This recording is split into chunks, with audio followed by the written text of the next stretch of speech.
Mais vous devez savoir que dans la Bible, commémorer va jusqu'à 7 pensées au fond.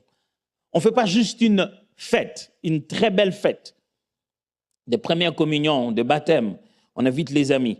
On dit que mon enfant est baptisé. Et on fait une fête. Et tout le monde va se saouler le jour du baptême. C'est quand même un peu bizarre. Les gens qui se baptisent dedans, qui se remplissent d'eau ou d'autres choses. Mais dans la Bible, Dieu a appris au peuple d'Israël à commémorer les fêtes. Il voulait que chaque foyer, premièrement, le sens de se souvenir activement des œuvres de Dieu. Quand on commémore, la première raison, on veut se souvenir activement. Ça signifie ceci. On se rappelle de ce qui s'est passé et on en ressort tous les sentiments. C'est comme si c'est maintenant. Tu dis, oh, vous vous souvenez comment on est sorti de là? Vous vous souvenez comment chez les voisins ça criait? C'était dur, hein? Il y avait un grand calme.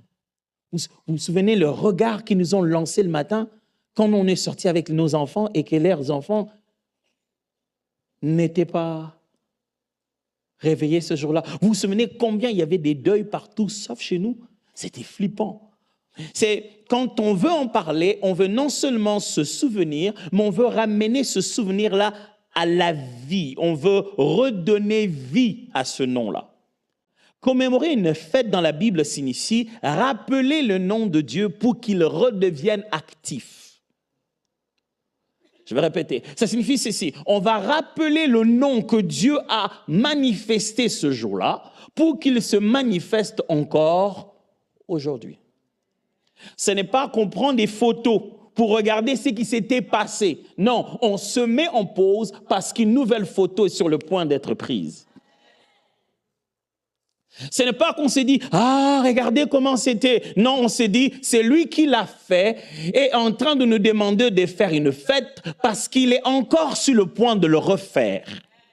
Et Dieu dit, je peux tellement le faire que vous pouvez fêter à perpétuité et à chaque fois que vous fêterez, je ne manquerai jamais au rendez-vous. J'ai une bonne nouvelle pour quelqu'un. À partir d'aujourd'hui, la Pâque va être ton partage pleinement. Le jour où Jésus vient donner vie à tout ça, ce n'est pas juste pour qu'on se rappelle. Quand on commémore, on se souvient activement des œuvres de Dieu. Deuxièmement, on